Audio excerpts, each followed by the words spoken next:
네, 오늘은 레위기 25장 말씀입니다. 레위기가 27장까지 있거든요. 그러면 오늘이 레위기가 마지막 되는 시간입니다.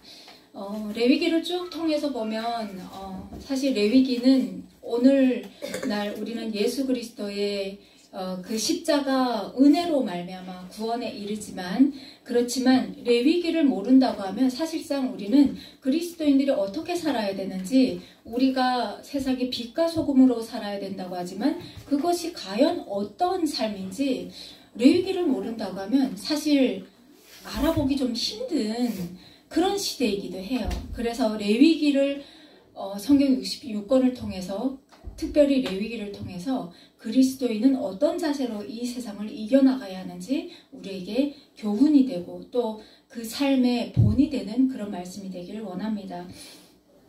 25장의 말씀은 안식년에 대한 말씀입니다. 안식이란 말은 우리가 일주일을 보내는데 7일째 되는 그 날을 쉬면서, 온전히 쉬면서 하나님께서 나에게 베풀어 주신 그 은혜를 묵상하는 하루입니다. 예배의 삶을 사는 그 시간이죠. 그래서 7째 해인 안식년과 또 오늘 말씀해 보니까 50년째 되는 해, 49년이 지나고 50년째 해가 되는 그 해를 희년이라고 말합니다. 이 해의 모든 생산 활동을 중단하고 사람도 남종도 여종도 심지어 집에 기르는 가축도 전적으로 쉼을 얻으라, 이런 말씀을 주십니다. 그러면 이 쉼을 하나님께서 주시는 이유는 왜일까요? 하나님께서 창세기에서 말씀하셨듯이 6일째 모든 것을 창조하시고 7일째 되는 날은 하나님께서 쉬었다라고 말씀하십니다. 그건 왜냐면요, 그 7일째 되는 날을 쉼을 통해서 하나님께서 우리에게 주신 그 모든 것들을 묵상하면서 하나님께서 이걸 창조하셨습니다, 하나님의 주권입니다 하고 인정하면서, 매사에 하나님을 인정해드리면서 우리의 모든 것들을 내려놓고 하나님을 묵상하는 시간입니다. 그런데 여기서 너무 놀라운 것은 안식년과 희년은 1년 내내 쉬어야 돼요. 그럼 1년 내내 쉬면서 뭘 할까요? 공부하는 거죠. 성경 66권을 공부하는 거죠. 하나님 대체 어떤 분이신가? 그리고 하나님의 나는 어떤 존재인가? 그 정체성을 깨달아가는 거예요. 그래서 다시 한번 우리의 모든 것들을 리셋시키는 거죠. 처음으로. 우리가 하나님을 처음 만났던 그 간절함, 그리고 그 뜨거움, 그걸 다시 한번 말씀 앞에서 리셋시키는 해입니다. 그런데 사람과 가축과 모든 것이 쉰다고 하면 이때 함께 쉼을 누리는 것이 있습니다. 그게 바로 땅입니다.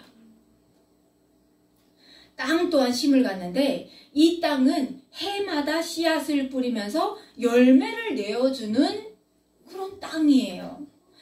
그러니까 사람은 물론 모든 생물들로 하여금 생명을 이어나가게끔 하는 것이 바로 이 땅인데, 이런 땅도 하나님께서 주신 그 희년, 또 안식년을 통해서 다시 쉼을 얻는다는 거예요. 그래서 그렇게 하면 사람들이 그렇게 얘기합니다. 야, 그러면 이거 그 쉬는 해에 사람이 일을 안 하면 뭘 먹고 살지? 하나님께서 다 말씀하십니다. 오늘 그 말씀을 통해서 볼 텐데요, 이 50년째 되는 희년은 더 놀라운 것은 사회적인 전체 시스템을 다시 리셋합니다. 재분배가 일어납니다.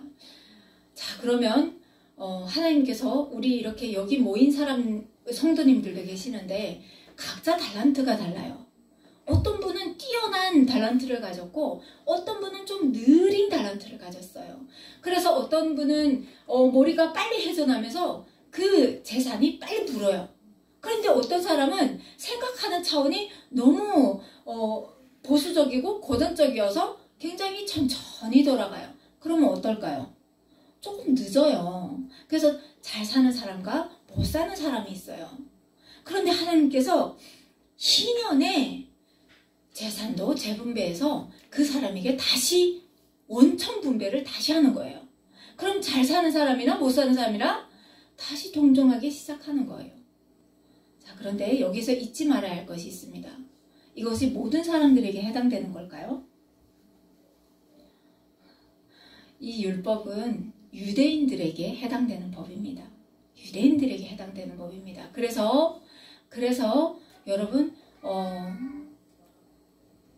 이 율법을 가지고 누군가를 잣대를 하면 안 되는 겁니다. 우리에게 허락하신 법은 아니에요. 그러면 유대인들에게 하나님께서 이 잣대를 허락하신 이유는 왜일까요? 이들은 선택받은 민족이거든요. 그래서 사회적으로 양육강식의 그 시스템으로 살아가는데, 그래서 가난한 자와 부자가, 빈부격차가 심한 그런 사회를 살아가는데 하나님께서 그것을 계속 리셋 시키시는 거예요. 다시 시키는 거예요. 그러면 이 사회가 어떻게 될까요? 불만이 없는 사회가 됩니다. 이건 바로 하나님 나라 법인 거예요. 자, 이런 마인드로 오늘 말씀을 들어가 보겠습니다. 하나님께서 시내산에서 모세에게 말씀하셨던 말씀이에요. 이스라엘 자손에게 말하여 이르라, 너희는 내가 너희에게 주는 땅에 들어간 후에 그 땅으로 여호와 앞에 안식하게 하라 라고 말씀하십니다. 그러면 뭐죠? 레위기 이 말씀은 모세가 시내산에 하나님 앞에 올라갔을 때 그 10계명을 받을 때 하나님께로부터 교육받은 율법이라는 거예요. 하나님 법이에요. 자, 그래서 이스라엘 백성들이 들어가는 약속의 땅 가나안은 그 땅 거류민들로 인해서 신음하던 땅이었습니다. 성윤리가 무너지고 모든 것이 힘센 자 축으로 돌아가던 가나안의 풍속이었습니다. 규례였습니다. 그래서 이들은 거기에 지금 거류하고 있던 원주민들임에도 불구하고 하나님 앞에 그 죄가 너무 악해서 쫓겨나는 신세가 됐습니다. 그런데 성경 말씀에 보면 땅도 스스로 그 증인이 너무 역겨워서 토해냈다라고 말하고 있습니다. 레위기 18장에 나오고 있는데요. 그러니 하나님 앞에 선택받은 이스라엘 백성이 하나님의 법도를 잘 지켜라 라고 말씀하십니다. 사람이 잘 살지 못하면 자연도 함께 신음한다 라는 말씀을 하시는 거죠. 그래서 너희가 하나님의 법도를 잘 지켜서 그 땅도 안식하게 해라 이런 말씀을 주시는 겁니다. 그런데 오늘 봉독했던 그 말씀대로 6년 동안 그 밭에 우리가 파종하여서 거기에서 나오는 소출을 우리가 먹을 수 있으되 7년째 되는 해는 그것을 심지도 말고 가꾸지도 말라라고 말씀하시는 겁니다. 그리고 거기에서 나온 그 전해에 떨어진 이삭으로 말미암아 돋아 나온 그 열매는 누가 먹으라고요? 과부와 고아와 그리고 땅이 없이 돌아다니는 난민들, 나그네들 이런 사람들을 위해서 배려해라. 그리고 들짐승과 날아다니는 새들로 인해서 그들이 이걸 먹고 살게 해라 이런 말씀을 하시는 겁니다. 그러니까 뭐예요? 이 안식년에 자연적으로 생긴 소출은 공동체의 소유라는 겁니다. 개인의 소유가 아니야. 특히 가난한 사람들을 위한 배려하는 하나님의 마음이다. 이런 거를 말씀하고 있습니다. 출애굽기 23장 11절에도 일곱째 해에는 갈지 말고 묵혀두어서 내 백성의 가난한 자들이 먹게 하라. 그 남은 것은 들짐승이 먹으리라. 내 포도원과 감람원도 그리할지니라. 이런 말씀을 성경은 계속 반복적으로 말씀하고 있습니다. 구약뿐만 아니라 신약에도 계속 말씀하고 있죠. 그러면 이 말씀을 들은 이스라엘 백성들은 우리가 방금 전에 생각했듯이 고민이 드는 거예요. 1년 동안 파종하지 말라고? 그럼 우린 뭘 먹고 살지? 우리 걱정 근심이 그거 아닌가요? 뭘 먹을까? 무엇을 입을까? 나는 어떻게 살 것인가? 이 가정의 생계를 어떻게 할 것인가? 이게 사실 인간의 호흡이 붙어있는 한 계속되는 고민이에요. 그런데 하나님께서 말씀하십니다. 만일 너희가 말하기를 우리가 만일 일곱째 해에 심지도 못하고 소출을 거두지도 못하면 우리가 무엇을 먹으리요 하겠으나 성경은 이미 다 내다보고 있는 거예요. 내가 명령하여 6째 해에 내 복을 너희에게 주어서 그 소출이 3년 동안 쓰기에 충족하게 하나님께서 주시겠대요. 너희가 8째 해에는 파종하려니와 묵은 소출을 먹을 것이며 9째 해에 그 땅의 소출이 들어오기까지 너희는 묵은 것을 먹으리라. 무슨 말씀입니까? 그 파종하기 전 해에 3년 동안 먹을 것을 풍족하게 주시는데 새로운 양식이 나왔는데 그 묵은 양식이 아직도 있는 거예요. 그 어떻다는 거예요? 쌀떡이 차고 넘친다는 거예요. 여러분의 통장에 차고 넘친다는 거예요. 하나님 앞에서 하나님 뭘 먹을까요? 고민할 새가 없대요. 고민할 근거가 없대요. 자, 그러면 뭐 얼마만큼 이게 풍요로워야 이런 부유를 주신다는 거지? 근데 성경은 계속 기록하고 있습니다. 일단은 가장 먼저 보여준 사람이 있어요. 애굽의 총리가 되었던 요셉입니다. 요셉을 통해서 7년 동안 있을 대환난을 7년 먼저 온 풍년으로 대비하게 하셨어요. 그러면 여기에서 뭐죠? 지혜가 필요하겠죠. 하나님을 믿는 사람들에게는 지혜를 주시는 거예요. 그 3년 동안 주시는 그 소출로 인해서 우리가 그 3년을 대비할 수 있는 지혜를 하나님께서 주시는 겁니다. 또 이뿐일까요? 아브라함처럼 흉년이 들어서 애굽으로 내려가려고 했던 이삭에게 하나님께서 내려가지 말라 해서 그랄에 남게 하시고 또 그 땅에 엄청난 풍년을 주시고 아브라함에게도 풍년을 주시고 하나님은 그냥 말로 가지마 라고 명령하시는 분이 아니십니다. 그 말씀에 순종할 때 하나님께서 우리가 먹고 입고 쓸 것을 예비하신다는 거예요. 그래서 신약에도 하나님께서 말씀하시는 거예요. 너희가 구할 것은 뭐라고요? 하나님 나라와 그의 의를 구하라. 왜냐? 내일은 무엇을 먹을까? 오늘은 무엇을 먹을까? 구하는 것은 누가 구하는 거라고요? 이방인들이 구하는 거라고 합니다. 하나님을 모르는 사람들이 우리가 무엇을 먹을까 하면서 걱정 근심하면서 전전긍긍하는 삶을 산대요. 그리스도인들은 뭘 구하라고요?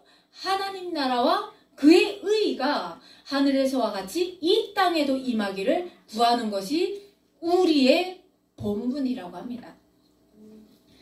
자, 50년째 되는 희년을 보겠습니다. 이때도 파종하지 않는 것은 물론 그 땅에 있는 모든 주민을 위하여 자유를 공포하라고 합니다.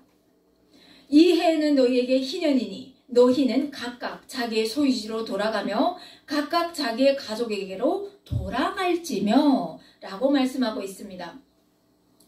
하나님께서 이스라엘 백성들에게 기업으로 주신 것은 땅입니다. 그러니까 오늘날에 보이는 현상으로 우리가 율법을 보고자 하면 해석이 안 돼요. 하나님께서 주시는 기업하면 우리는 뭐 회사, 주식 막 이런 것들을 생각하는데 아니에요. 그때는 땅이 기업이에요. 그래서 땅 한 떼기 없던 이스라엘 백성에게 하나님께서 가나안 땅을 주시면서 12 자손에게 땅을 분배해 주신단 말이에요. 지금 분배받기 전입니다. 이들에게 그 약속의 땅을 주시는데 그것을 기업으로 주시는데 문제는 우리가 방금 전에 나눴지만 각각의 탤런트가 달라요. 어떤 사람은 사업적인 마인드가 굉장히 강해서 하나님께서 주신 그 기업을 잘 운영해서 남겨요. 토지를 경영하는 사람도 마찬가지입니다. 거기에서 나오는 소산물을 가지고 약간의 이윤이 남으면 땅을 더 사고 해서 그 기업을 불려요.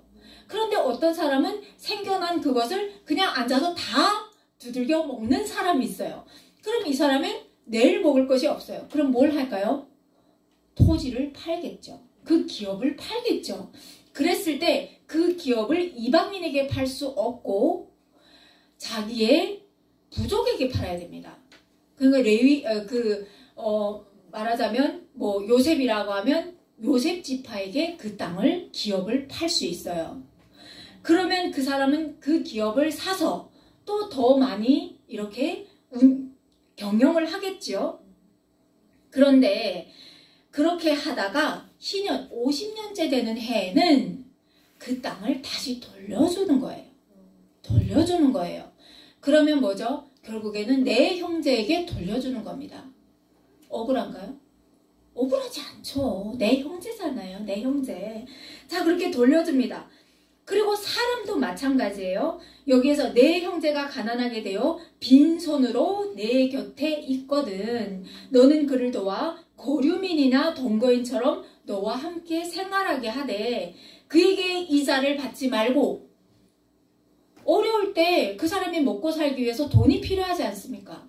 그럴 때 빌려는 주되 이자 놀이를 하지 말라는 거예요. 이자를 받지 말고 내 하나님을 경외하여 내 형제로 너와 함께 생활하게 하며 또 너와 함께 있는 내 형제가 가난하게 되어 내게 몸이 팔리거든. 너는 그를 종으로 부리지 말래요. 네 형제가 아니느냐. 그를 종으로 부리지 말라. 품꾼이나 동거인이나 같이 함께 있게 하여서 희년까지 너를 섬기게 하라. 그럼 뭡니까? 종이 아닙니다. 종이 아닙니다. 네 밥상에 숟가락을 하나 더 얹어서 그를 먹여 살리라는 말씀을 하고 있는 겁니다. 자, 그러면서 하나님이 그 이유에 대해서 말씀하시는데 나는 너희의 하나님이 되며 또 가나안 땅을 너희에게 주려고 애굽 땅에서 너희를 인도하여 낸 너희의 하나님 여호와라. 다 내포하고 있습니다. 다 내 거야. 다 내 건데 내가 너희에게 주려고 너희를 애굽에서 이렇게 이끌어내었고 그리고 너희에게 준 너희의 여호와다. 이 말씀을 하고 있는 겁니다. 하나님의 백성이라는 거예요. 너희조차도 내 것이야. 이 말씀을 하고 있는 겁니다. 내 종은 남녀를 막론하고 내 사방 이방인 중에서 취하라. 사람이 기업이 번성하면 이렇게 많아지면 분명히 사람이 손이 필요해요. 그런데 그래서 필요한 종을 구하려고 하거든 거류민에서 구하라. 하나님께 허락하시는 거예요. 네 형제를 종으로 삼지 말고 대신에 출애굽할 때 함께 나온 사람들 그리고 또 이렇게 그 땅에 들어가면서 하나님의 나라가 건설되면서 그 나라를 사모하며 들어오는 거류민들이 있다는 거예요. 그런 사람들을 종으로 삼아라. 네 형제는 종으로 삼지 마. 내 거야. 하나님께서 말씀하고 있습니다.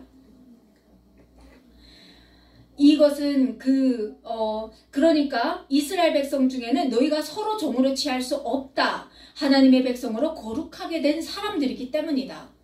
종에서 이미 자유인으로 하나님께서 이끌어냈는데 너희가 네 형제를 종으로 만들지 말라. 이런 말씀을 하고 있는 겁니다. 그런데 반대로 이스라엘 백성이 거류민에게 가난하여서 팔려갈 수도 있죠. 그렇죠. 거류민이 자기가 경영을 잘해가지고 부자가 되는 사람이 있습니다.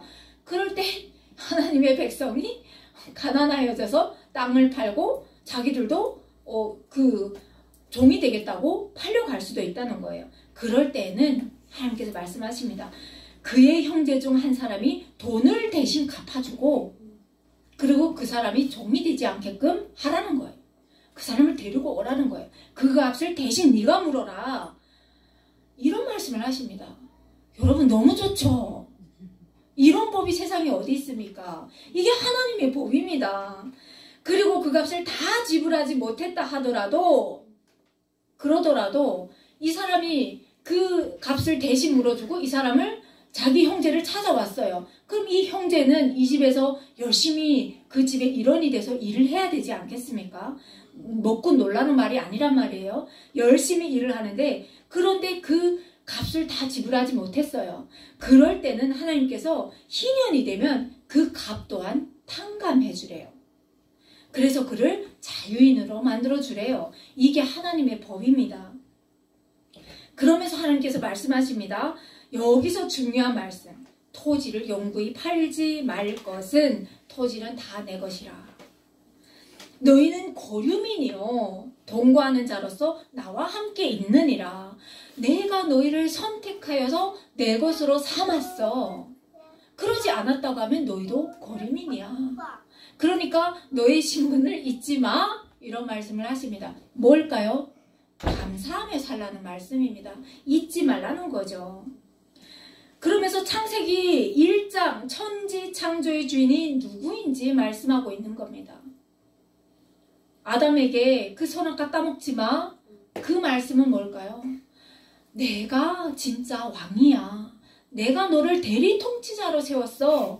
진짜는 나야. 이 말씀을 했는데 아담은 그게 아니라 나도 하나님처럼 되고 싶어 하면서 도전했다는 거예요. 반역했다는 거예요. 하나님은 이것을 누누이 말씀하고 있는 겁니다. 내가 왕이야. 다 내 거야.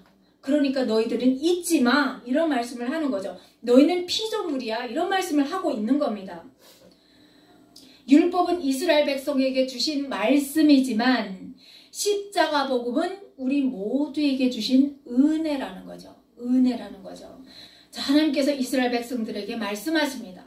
너희는 자기를 위하여 우상을 만들지 말지니 조각한 것이나 주상을 세우지 말며 너희 땅에 조각한 석상을 세우고 그에게 경배하지 말라. 나는 너희의 하나님 여호와임이니라. 너희는 내 안식일을 지키며 내 성소를 경외하라. 나는 여호와다. 이어서 나오는 말씀이 우리가 명심해서 들어야 하는 말씀입니다. 순종하였을 때 주시는 상과 불순종하였을 때 임하는 벌에 대해서 나옵니다. 첫 번째, 너희가 내 규례와 계명을 준행하면 내가 너희에게 철 따라 비를 주리니 이런 말씀을 합니다. 오늘 시대하고는 안 맞아요. 왜냐하면 우리는 농사를 짓는 그런 시대가 아니거든요. 과학이 발전하고 인류 문명이 발달함에 따라서 정말 우리는 풍족한 시대를 살아갑니다. 그러니까 오히려 뭐가 필요하죠? 우리 다 알잖아요. 돈이 필요한 시대를 살아가고 있습니다. 돈. 그런데 그러면 이것이 우리에게 이게 와닿지 않는 말씀인가? 우리가 보겠습니다. 자, 이들이 들어가는 가나안 땅은 젖과 꿀이 흐르는 약속의 땅이라고 성경에서 계속 말씀합니다. 젖과 꿀이 흐른대요. 여러분 상상해보면 뭔가 엄청 풍성한, 뭔가 풍족한 그런 땅이겠구나. 이렇게 벌써 느낌이 오잖아요. 우리 마음에. 그런데 이 이스라엘 성지순례를 가보면 그러니까 비옥한 땅도 있어요. 그런데 그런 비옥한 땅보다는 정말 사막 같은 지대가 더 많아요. 그러면 하나님께서 말씀하시는 이 젖과 흐리는 땅이라는 것은 왠지 안 맞는 것 같기도 하고, 그런데 하나님께서 말씀하시는 것은 분명하게 철 따라 늦은 비와 이른 비를 주시겠대요. 그러면 이건 무슨 말씀을 하시는 걸까? 철 따라 주시는 비가 내리지 않는다고 하면 농사가 불가능한 땅입니다. 그래서 하나님께서 너희가 내 규례와 계명을 준행하며 내가 너희에게 철 따라 비를 주리니 너희의 쌀떡을 그득이 채워주겠다. 이 말씀을 하십니다. 그거죠. 하늘과 땅을 철과 노수로 만드신다고 하면 우리가 비록 돈으로 뭔가를 사먹는 시대를 살고 있지만 농사가 안 되고 비가 내리지 않는다고 하면, 제때 비가 내리지 않는다고 하면 시장에 먹을 수 있는 식량이 나오지 않겠죠. 그래서 돈이 있어도 사먹지 못하는 그런 시대가 되는 겁니다. 그래서 하나님께서 말씀하시는 거예요. 내 율법과 규례를, 내 규례와 계명을 준행하라. 그러면 내가 이 모든 것들을 채워주시겠다. 그러니까 오늘날 우리에게도 해당되는 말씀인 거죠. 두 번째가 있습니다. 내가 그 땅에 평화를 줄 것인즉 너희가 누울 때 너희를 두렵게 할 자가 없을 것이며, 이런 말씀을 하시는 겁니다. 이제 앞으로 우리가 민수기, 신명기, 사사기 이렇게 계속 볼 겁니다. 그렇게 보면 하나님의 계명을 지키지 않으면 계속 적국들이 칼을 들고 달려 들어오는 거예요. 배불러서 언제 누워서 여유를 느낄 새가 없습니다. 지금 대한민국을 보면 이렇게 지금 하나님 주시는 이 복을 충만히 누리는 때인 것 같습니다. 우리가 배가 불러서 하나님을 경외하면서 믿는 자들은 하나님 그 안에서 진짜 은혜를 누리는 때인 것 같아요. 그래서 하나님께서 말씀하시는 겁니다. 너희가 배가 불러서 이렇게 누워서 이렇게 평화를 누려도 이웃 나라들이 너희를 두려워하여서 총칼을 들고 못 들어오게 하겠다는 거예요. 하나님께서 지켜주시겠다는 겁니다. 하나님의 율법과 계명과 규례를 지키면 하나님께서 그들에게 두려움을 주셔서 쳐들어오지 못하게 하겠다는 거예요. 하나님이 통치하시는 이 나라가 그런 나라라는 겁니다. 정말 너무너무 좋은 나라인 거죠. 하나님께서 지켜주시겠다는 거죠. 세 번째, 그러시면서 내가 너희를 돌보아 너희를 번성하게 하고 너희를 창대하게 할 것이며 내가 너희와 함께한 내 언약을 이행하겠다. 우리가 해야 하는 것은 계명과 규례를 지키면 되는 거래요. 너희는 오래 두었던 묵은 곡식을 먹다가 새 곡식으로 말미암아 묵은 곡식을 치우게 될 거래요. 없어서가 아니라 이제 새거 나왔는데 이거 먹어야지. 묵은 거는 좀 저리 비켜하고 치워두는 아주 풍성한 그런 생활을 하게 해주시겠다는 거예요. 내가 내 성막을 너희 중에 세우리니 내 마음이 너희를 싫어하지 아니할 것이며 나는 너희 중에 행하여 너희의 하나님이 되고 너희는 내 백성이 될 거야. 내 계명과 규례를 지키면. 하나님께 선택받은 이스라엘 백성들이 얼마나 복받은 백성들인지 보이십니까? 자, 거꾸로 다시 말씀드리겠습니다.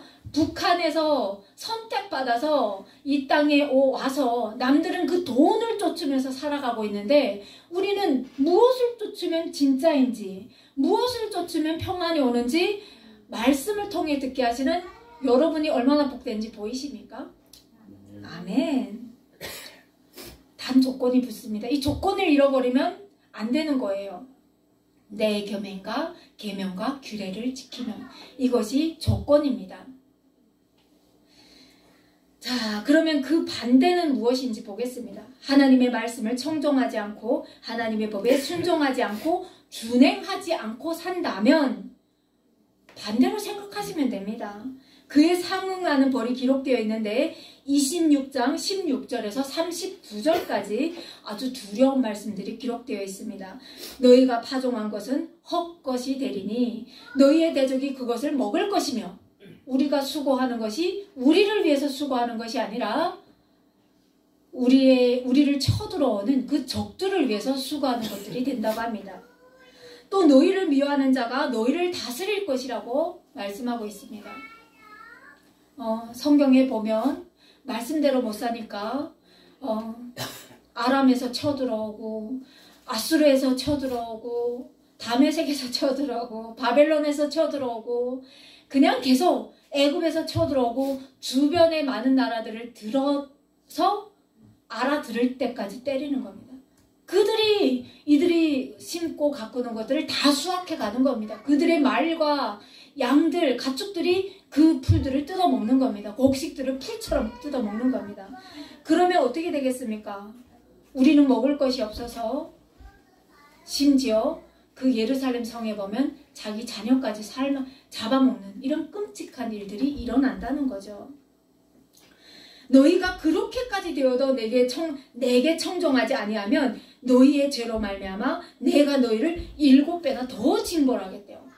무섭죠? 너희의 하늘을 철과 같게 하며 너희의 땅을 녹과 같게 하리니 너희의 수고가 헛될 것이라. 땅은 그 사물을 내지 아니하고 땅의 나무는 그 열매를 맺지 아니한대요. 내가 칼을 너희에게로 가져다가 언약을 어긴 원수를 갚을 것이며 하나님께서 갚겠대요. 너희의 성읍에 모일지라도 너희 중에 연병을 보내고 너희를 대적의 손에 넘길 것이며 내가 너희가 의뢰하는 양식을 끊을 때에 열 여인이 한 하독에서 너희 떡을 구워 저울에 달아주리니 너희가 먹어도 배부르지 아니하리라. 너희가 아들의 살을 먹을 것이요 딸의 살을 먹을 것이며 그 땅을 항구하게 하리니 거기 거주하는 너희의 원수들이 그곳으로 말미암아 놀란대요. 아니 저들의 신이 여호와가 아니었어? 아니 어떻게 저렇게 끔찍하게 되었어? 너무 끔찍해서 그들이 오히려 바벨론에서 온 장군이 막 하나님 앞에 기절하지 않습니까? 어떻게 이런 일이 있었습니까? 우리는 이렇게 하지 않았습니다 하면서 놀라는 거예요. 하나님의 백성이 어떻게 이렇게까지 될 수 있지? 그런데 그 이유가 왜라고요? 하나님의 계명과 규례를 지키지 않아서, 그래서 하나님께서 그 어긴 것을 갚으신다는 거예요. 내가 너희를 여러 민족 중에 흩을 것이요 내가 칼을 빼어 너희를 따르게 하리니. 칼이 계속 따라다닌대요. 너희의 땅이 항무하며 너희의 성읍이 항폐하리라. 자, 이 말씀을 들으면 하나님은 왜 이렇게까지 하실까? 하나님 왜 이렇게까지 하십니까? 궁금하잖아요. 하나님께서 말씀하십니다. 그들이 내 법도를 싫어하며 내 규례를 멸시하였으므로 그 땅을 떠나서 사람이 없을 때에 그 땅을 항폐하여 안식을 누릴 것이요. 계속 말씀하시는 거예요. 너희 때문에 땅도 숨을 못 쉬어. 여러분, 오늘날 우리도 뒤돌아봐야 하는 때입니다. 사람이 막살므로 말미암아 자연이 신음하고 있어요. 자연이 신음하고 있어요. 그들은 자기의 지악의 형벌을 기쁘게 받으리라. 너희가 그렇게 살았잖아. 이런 말씀을 하는 겁니다. 오히려 하나님의 말씀을 경멸하는 자들을 내쫓을 때 땅도 안식하고 하나님도